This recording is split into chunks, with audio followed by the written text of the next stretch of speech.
Student reaction was not unilaterally, unanimously 2 thumbs up on this piece of welcome news. Some questioned the coverage and the criteria for eligibility on the now institutionalized entitlement for state university and college enrollees. PTV Sweden Velado reports on some having reservations and misgivings on how this newly ordained law of the land will be implemented when it takes effect next school year.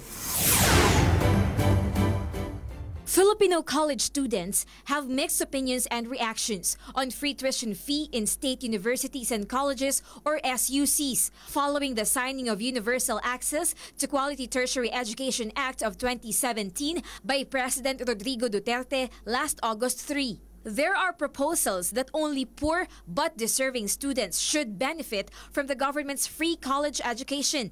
Kung yun naman po yung i-implement nila, wala po magagawa. Dapat po i-imply po siya sa lahat po ng mga estudyante po. Hindi lang po sa mga piling estudyante lang. Para sa lahat din po siguro. Kasi lahat naman gusto mag-aral. Hindi ko po sure kung dapat lang siya sa mga deserving. Kasi di ba parang unfair din sa iba na nag-aaral naman sa state U. Okay lang para mas madaming matulungan Pilipino.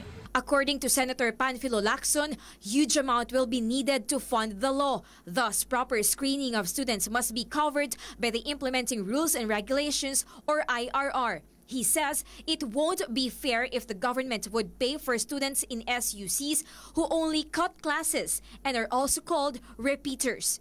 State University student Aizel suggests it would be better if there would be a bracket system instead.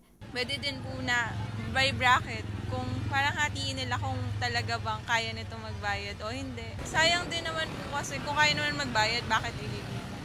Kasi may nangangailangan pa. Meanwhile, Budget Secretary Benjamin Diokno stressed the law does not state that free tuition in SUCs is only limited to poor but deserving students. He said, however, that a student must pass an exam first before he or she could qualify for free college education. Over 100 state universities and colleges are expected to benefit from the signed law on the first semester of academic year 2018-2019. Sweden Velado for The Nation. The Department of Health continues to take steps to bring down cervical cancer deaths in the country. This is through HPV vaccinations in schools and communities nationwide. Pauline Requesto reports. 12 Filipino women die every day from cervical cancer due to human papilloma virus, or HPV. This is the number that the government wants to reduce through providing HPV vaccination in communities and schools. In Mandaluyong City, 180 female grade 4 students were among the first pupils in NCR who were vaccinated with a quadrivalent HPV. Despite the young age, Charmaine said she understands why she had to get vaccinated. Kasi daw para maiwasang magkaroon ng cancer.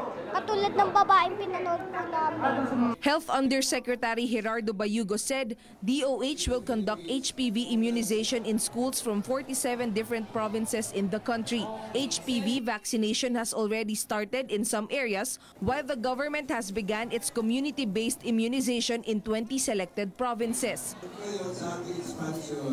Kaya public schools ang ating inuna, na gusto natin ng mga mas nasa abang ng daydayan ng ating lipunan ng tawag.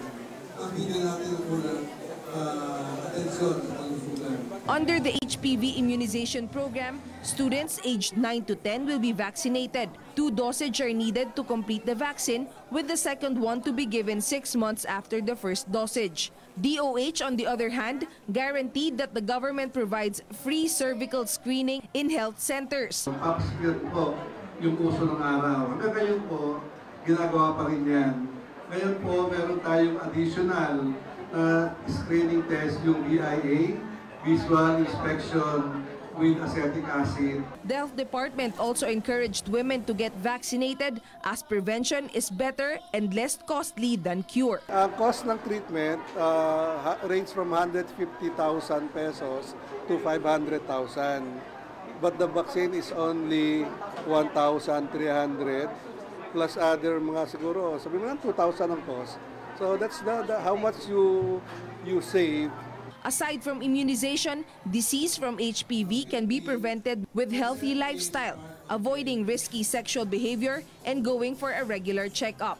Pauline Recuesto for The Nation.